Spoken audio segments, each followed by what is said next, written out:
O consumidor moderno quer alimento de qualidade, saudável, livre de resíduos químicos ou biológicos e, de preferência, com preço justo. Por isso, a produção de alimentos orgânicos, muito mais do que um desejo, é uma exigência da sociedade moderna. O Rio em Foco está no ar.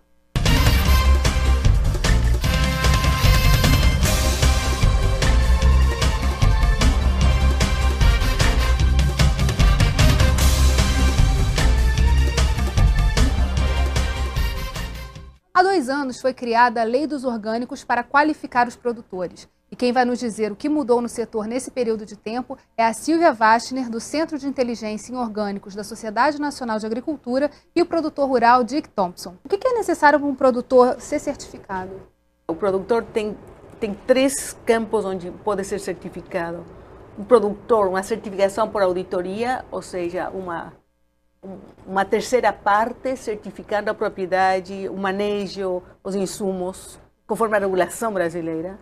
Uma certificação participativa, onde são os produtores, neste caso, possivelmente menores, que os certificados por auditoria, um certificando outros, e tem um terceiro nível para aqueles que são agricultores familiares e que vão vender nas feiras municipais, diretamente em contato com o consumidor. Esses produtores devem ser cadastrados no Ministério da Agricultura. São 3 opções para o produtor brasileiro. E como é que está esse quadro no Rio de Janeiro? Já há um processo de certificação a caminho, enfim, como é que isso está ocorrendo? No Rio de Janeiro contamos com as 2 certificações, certificação por auditoria, as certificadoras devem ser cadastradas também no Ministério da Agricultura.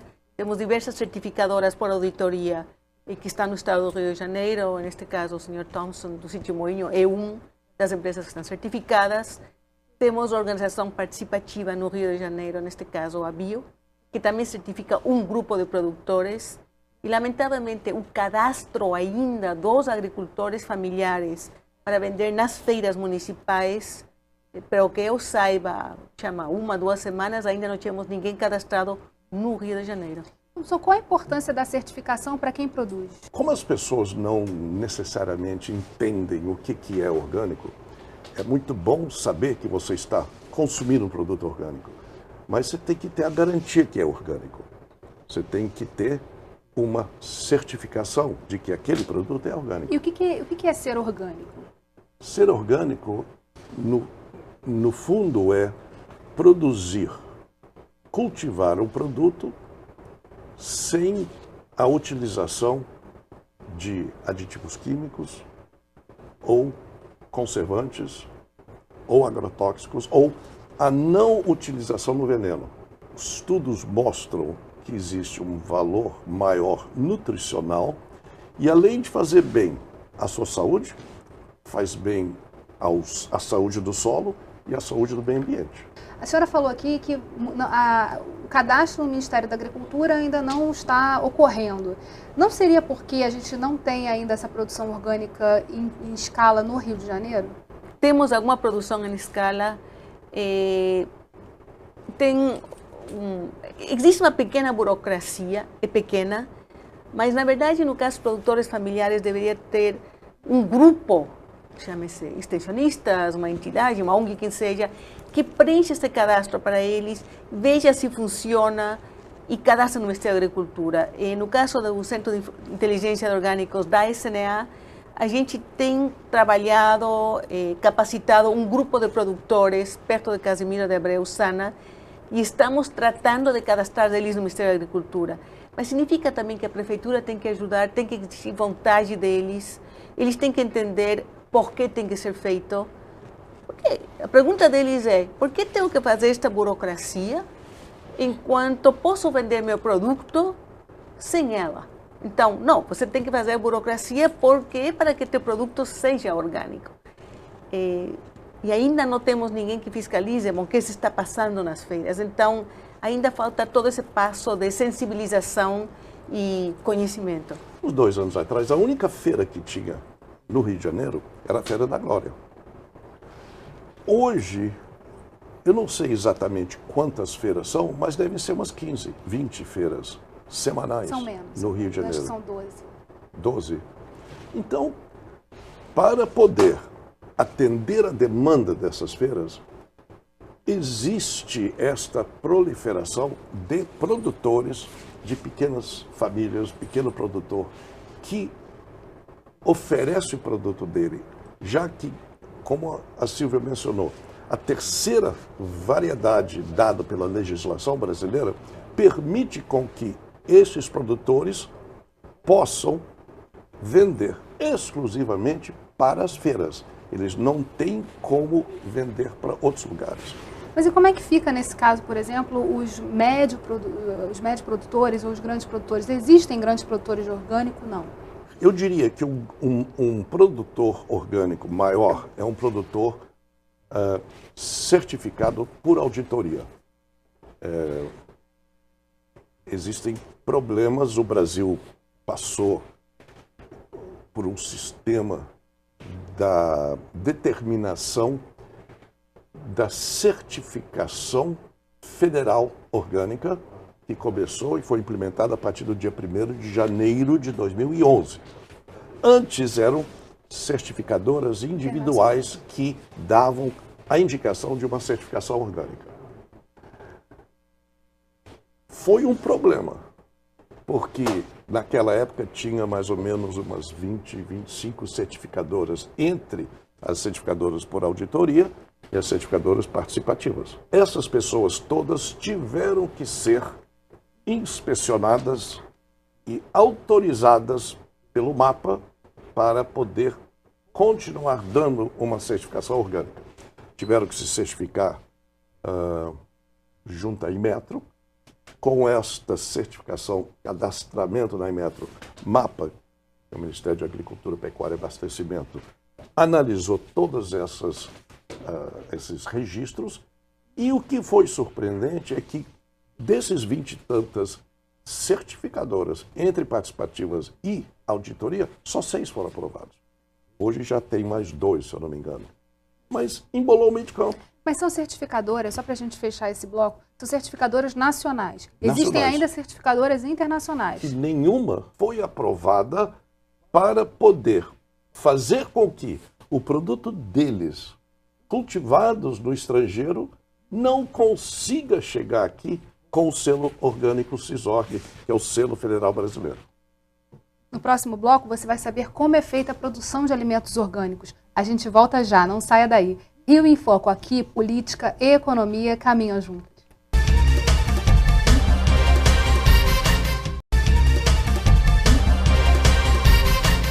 Eu estou conversando com Silvia Wachner e Dick Thompson sobre a produção de orgânicos no estado. Vamos ver como os alimentos orgânicos são produzidos. A produção orgânica exige que o produtor seja comprometido com a qualidade do produto. E para conseguir essa qualidade, ele precisa aliar técnica e preço, respeito ao meio ambiente e à legislação trabalhista. Na produção orgânica, o solo é muito importante e vivo, cheio de minhocas e micro-organismos, que o torna saudável e fértil. A qualidade e pureza da água também são fundamentais. A diversidade de pássaros e plantas é indispensável para se alcançar o equilíbrio na horta, e variedade de insetos úteis e outros organismos auxilia no controle natural de pragas. A diversidade de produtos é outra característica da produção orgânica. A rotação de culturas é necessária para que o solo não se esgote. Essa rotatividade melhora a terra e auxilia no controle de ervas invasoras e no combate de pragas. A aquisição e controle de mudas é tão importante quanto a qualidade do solo. A maioria dos produtores produz as próprias mudas. Todo esse cuidado é recompensado com a colheita de produtos saudáveis e nutritivos, isentos de resíduos químicos e sustentáveis.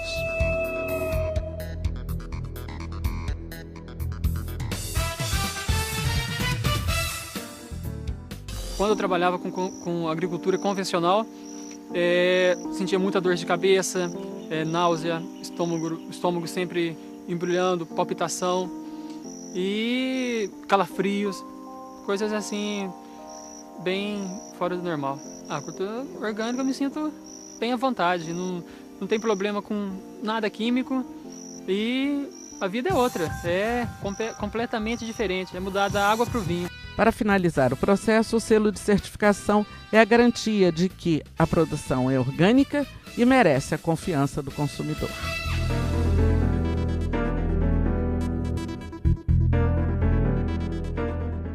Há uma grande campanha em todo o país incentivando o consumo consciente, o consumo de alimentos mais saudáveis. Isso já passou para o consumidor? O consumidor tem buscado mais o alimento orgânico? O consumidor está procurando mais alimentos orgânicos. As feiras têm proliferado no Brasil. Estamos colocando produtos da agricultura familiar e orgânicos na merenda escolar. Eu acho que essa consciência existe. Não só orgânicos, mas não podemos esquecer que o Brasil é o maior consumidor de agrotóxicos do mundo. Isso não afeta só o campo, mas afeta as cidades, nossa água e tudo. Então, já a população brasileira está consciente disso. Estamos sendo bombardeados por essa informação e a população procura alimentos mais limpos, mais saudáveis. Mas o custo ainda é um entrave? Porque o alimento orgânico, assim, pelo que a gente conhece, pelo que todo mundo fala, assim, ele é mais caro no mercado, né? Quando você vai buscar, ele tem um preço diferenciado. Isso ainda é um entrave? Caro é você pagar pouco por uma coisa que vai afetar a sua saúde no longo prazo. Na proporção que o consumidor entende essas razões, ele compreende que existe um custo maior, um custo mais alto. Quando você semeia uma semente, leva 5 dias para eclodir, mais 25 dias para aquela semente chegar ao ponto do transplante. No orgânico, no convencional, a mesma coisa. Uma vez transplantado para o canteiro, e vamos dizer genericamente uma alface americana, dentro do cultivo orgânico, deixando a folha crescer naturalmente, após ter levado todo o valor nutricional para o solo sendo a base de tudo, enriquecendo, leva no seu crescimento normal 90 dias, genericamente. Na agricultura convencional, quando você transplanta, quando ele é alimentado, estimulado com aditivos químicos, outros produtos que fazem com que esse crescimento seja mais rápido, leva 60 dias. Mas eu vou entrando nesse assunto do aditivo químico. O aditivo químico você bota no momento que você está plantando, mas ele permanece no solo durante um tempo. Então não é tão fácil você mudar, né, virar a chave e virar um produto orgânico. Como é que você atesta a qualidade desse solo para o cultivo orgânico? Você tem que fazer exame do solo. Quando você... Isso está dentro da certificação? Definitivamente. Você tem que fazer o exame de solo para saber qual é a intensidade da utilização anterior do agrotóxico. E uma das características das definições dadas por uma certificadora é quanto tempo que aquele solo tem que ficar inerte, levando nutrientes ao solo para ela se descontaminar. Pode levar 2 anos, 4 anos, 5 anos. Quando começa aí a sua certificadora, quando é uma certificação por auditoria, vira para você, agora você começa a cultivar. O grande desafio para o produtor rural e para o pequeno produtor, a gente está falando aqui de pequenas propriedades em sua maioria, é ele ser convencido de que o alimento orgânico agrega valor também na produção. Ser convencido que agrega valor e é uma coisa que fica muito importante também a saúde do produtor. Tem casos aqui na Serra de produtores que têm atacado certos cultivos, seja morangos ou tomates, com uma quantidade enorme de agrotóxicos. Significa não só para o produtor, saúde do produtor, saúde da família, saúde da mulher, saúde das pessoas que estão na cidade, porque a água e o solo é afetado, é saúde de todos. Então, os produtores estão começando a entender isso. E por isso que a agricultura orgânica é o ideal. Uma agricultura com menos agrotóxicos é importante para todos. Os produtores estão começando, mas você tem que explicar para eles, olha, nos orgânicos vai tomar mais tempo, como explicou o Sr. Thompson, mas você tem, por outro lado, tua saúde, a saúde de tua família. Mas e também, isso é muito importante. Mas também baixa um pouco a escala, né, da produção. No começo. No começo, até que você comece a balancear isso, vai baixar a escala. Sim, mas imagina para os municípios o que custa tratar da saúde dessas doenças. São as mesmas pessoas que estão no município. E como é que, assim, a gente tem 92 municípios no estado. Quem hoje está na frente nessa produção de orgânico? Como é que essa produção está espalhada no território? Não sei responder isso. Basicamente, sim. Basicamente, a gente tem um lugar importante que é na Serra, chama-se Petrópolis, Itaipava, Brejal, Teresópolis. Temos alguma coisa na, se eu soubesse, digamos, Friburgo, mas isso desce um pouco Paraíba, Vale de Vassouras. E alguma coisa no noroeste, não tanto, essa parte mais pobre do estado, alguma coisa. Pode ser alguma coisa por Volta Redonda e um pouco isso. E temos alguns produtores no município do Rio de Janeiro que, lamentavelmente, e aí tem todo um problema legal, como todo, a Prefeitura do Rio de Janeiro, no plano diretor, não considera áreas rurais, mas temos produtores e fazendo agricultura orgânica. No município do Rio de Janeiro, pequenos, mas temos também. Então é preciso colocar esse pessoal todo nesse mapa, né? Todos devem estar no mapa. Sim. Daqui a pouco vamos falar sobre a gastronomia e o futuro da produção orgânica. Vamos fazer um rápido intervalo e voltamos já. Rio em Foco aqui, política e economia caminham juntas.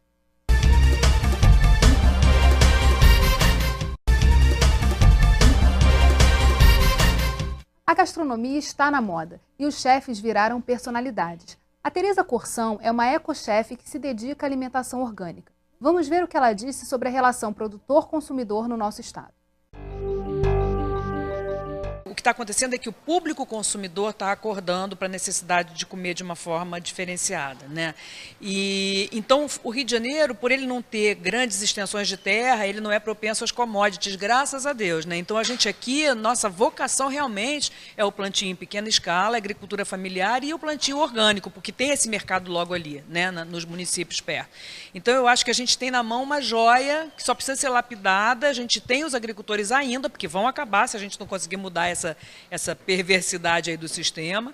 E a gente tem um estado maravilhoso, lindo, com diversidade de geografia. Eu acho que a gente pode ter um grande celeiro aí em volta do Rio de Janeiro e no município do Rio de Janeiro, porque tem área rural, sim, e tem gente plantando e querendo vender bons produtos. Então, acho que tem aí um belo projeto pela frente. Só que precisa de um mapeamento mais consistente, não só dos produtores, mas dos produtos. Porque os produtos são sazonais, são coisas que, inclusive, dependem muito do que está acontecendo com o meio ambiente. Então, a gente precisa fazer um grande levantamento, uma grande pesquisa, e essa pesquisa tem que ser quantitativa e qualitativa do que o Estado tem para oferecer para a gente em termos de alimento. O território do Rio de Janeiro é pequeno, então isso facilitaria, em tese, a aproximação entre a produção e a mesa do consumidor. Agora, o que está faltando nesse meio do caminho? É logística, é maior divulgação, é esse mapeamento que a gente vem falando ao longo do programa. Na opinião dos senhores, o que está faltando? Existem problemas de logística? Sim, existem. O pequeno produtor que faz e produz, seja o que for, uma alface, uma fruta, etc., ele tem muita dificuldade de levar esse produto até o ponto de venda. Existe uma demanda crescente muito grande no Brasil para o consumo de produtos orgânicos. Quando nós estamos falando de chefs, quando nós estamos falando de hotéis e restaurantes, estamos enveredando por uma característica que o Brasil passa no ano 2012, 13, 14, 15 e 16 por uma série de grandes eventos que vão impactar na economia, especialmente do Rio de Janeiro, quando você fala do Campeonato Mundial de Futebol, 2014, e as Olimpíadas em 2016. Esses chefs, estes hotéis, restaurantes, já começam a entender que quando chega o turista, eles procuram os restaurantes que oferecem uma variedade de produtos, inclusive os produtos orgânicos. Então, nós estamos aqui com as características de uma feira que tem um produto oferecido sem nota fiscal, a um preço mais baixo, porque é vendido não como uma pessoa jurídica, e produtos que podem chegar nesses hotéis, nesses restaurantes, através de uma logística maior de empresas que vendem através de uma nota fiscal essa que tem o certificado de transação, que é uma formalização do orgânico, e que tenha o lote e a rastreabilidade que permitem com que você consiga saber o metro quadrado que aquele produto foi cultivado, comprovando, através de exame de solo, se for necessário, a lisura e o fato daquele produto ser um produto orgânico. É um caminho bastante complexo, Não, né? é Mas muito a complexo, gente não é está simples. falando aqui de formalização. O Centro de Inteligência de Orgânicos fez um convênio com o Sebrae, né? Vocês estão trabalhando em parceria. Nós temos um convênio com o Sebrae e temos dados dos produtores e tudo. E o que a gente tem encontrado é um pouco isso. A parte que eu fico muito assustada, digamos, nós analisamos a informação é o seguinte: sim, pelo momento é difícil a importação, mas ao mesmo tempo tem uma regulação saiu do mapa, alguma coisa assim, do Ministério da Agricultura, de que se vai permitir importação de qualquer alimento para os grandes eventos. Hoje a importação é complicada. Eu não ficaria surpresa se amanhã, e isso que me preocupa do Rio, da parte orgânica, se amanhã se faz importações massivas de leite orgânica dos Estados Unidos, que não temos no Brasil, etc., de produtos assim, primeiramente. Segundamente, para os donos de restaurantes, ainda a fiscalização é bastante, não é forte, é bastante leve, se você quer. Mas a regulação é muito clara. Se o dono do restaurante ou de um hotel vai colocar em seu cardápio produto orgânico, salada orgânica, e isso, a palavra orgânica está na moda, que acho ótimo, mas tem outro problema. Tem que saber quem é o produtor, como produz, certificado de transação, nota fiscal e quem é. Me preocupa que a palavra orgânico esteja na moda, que acho que está bom, e que os chefes ou quem seja peguem essa palavra, coloquem no cardápio, não significa nada.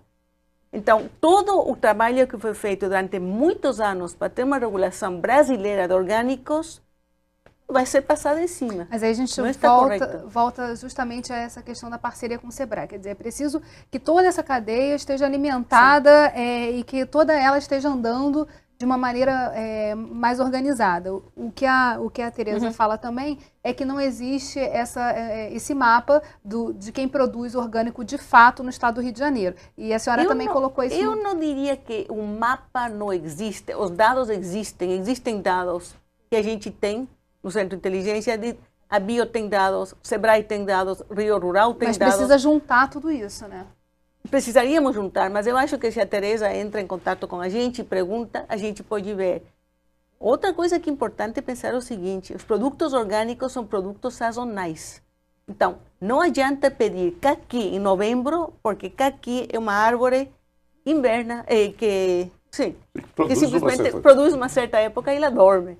Então, isso é importante também. O cardápio tem que basear-se em produtos sazonais. E aí eu queria voltar às escolas. A gente falou também aqui das escolas passarem a comprar produtos orgânicos. Isso já acontece numa escala bem pequenininha no Rio de Janeiro. Como é que a gente fomenta isso? E como é que a gente inclui a sazonalidade nos cardápios? As escolas municipais, conforme a lei brasileira, podem comprar dos agricultores familiares. E aí vem o drama do Rio de Janeiro. Para ser um agricultor familiar, conforme a lei, precisa uma DAP, Declaração de Agricultura Familiar. Lamentavelmente, no Rio de Janeiro, por 1001 razões, são poucos os agricultores familiares que têm esta DAP. Que significa, poucos agricultores familiares que têm a DAP, então não podem vender para merenda escolar. No Rio de Janeiro, estamos numa casa política que elege, eu diria duas coisas fundamentais: sentar e decidir o que fazer com esta DAP, como fazer algum sistema carioca ou fluminense para ajudar os agricultores familiares a escoar para a merenda escolar. E dois, São Paulo, por exemplo, acaba de fazer uma frente parlamentar pró-agroecologia e agricultura orgânica. No Rio eu não vi que ninguém tenha se interessado nisso. Ou seja, é uma sugestão aqui para a gente colocar no programa. Agora, o que mais em termos de políticas públicas, uma frente parlamentar poderia ajudar a beça, mas o que mais, na sua opinião, em termos de políticas públicas é necessário fazer? Eu não sei se fiscalização bate com essa sua pergunta. Mas, amor, o que me preocupa é basicamente o que a Silvia vem falando, que o pequeno produtor tem esse direito de vender o seu produto para a feira. ele está sentindo, como vários estão sentindo, de uma tendência, de um aumento, de uma venda mais fácil para o mercado. Deixa eu dar um exemplo típico que me preocupa. Um produtor falou com o nosso agrônomo: as minhas vendas estão indo tão bem que eu estou pensando em comprar produtos de outros e vender. Ele queria colocar no cardápio dele... Isso é um problema do Brasil, né? Não, mas esse é problema de lei. Ele, como pessoa física, não é permitido, por lei, comprar produtos que ele não produz. Ele, como um produtor rural, só é permitido a ele vender aquilo que ele produz. Ele não pode se colocar numa posição de intermediar a compra e venda de terceiros. Então, fiscalização, super importante. E neste caso que falou o Sr. Thompson, no OrganicsNet e na SNA a gente recebe denúncias. Há pouco tempo atrás, de São Paulo, a gente recebeu uma denúncia de uma pessoa que enviou seu e-mail de uma empresa pequena em São Paulo fazendo exatamente isso. O negócio ia bem, começou a colocar uma certificação para produtos que comprava de terceiros. Imediatamente nós pegamos o telefone e enviamos a denúncia à certificadora cadastrada no mapa solicitando uma resposta. Então eu diria, chamar os consumidores. Vocês têm direitos. Você é consumidor e a lei de orgânicos é feita para isso, para que o consumidor ajude a fiscalizar isso. Pois é, e aí a gente está falando agora aqui com o consumidor para fechar o programa. Como é que o consumidor que quer denunciar, que viu alguma coisa errada, para quem ele procura? E aí o contato do Pode centro... entrar em contato com a gente na Centro de Inteligência em Orgânicos ou www.ciorganicos.com.br, telefone área 21 3231 6350. Pode fazer a denúncia diretamente no Ministério da Agricultura, pode ir aos jornais. Mas que é importante é que ele esteja consciente e possa contribuir em todo esse processo. É muito importante. Bem, infelizmente, nosso programa chegou ao fim. Obrigada, Thompson. Obrigada, Silvia. E obrigada a você que ficou com a gente até agora. O Rio em Foco é o programa do Fórum Permanente de Desenvolvimento Estratégico do Estado. Para acompanhar os nossos debates, acesse a nossa página na internet ou as nossas redes sociais. Você também pode assistir esse programa no site www.rioemfoco.rj.gov.br ou pelo www.tvalerj.tv. TV Alerj, o canal do povo fluminense. Até a próxima.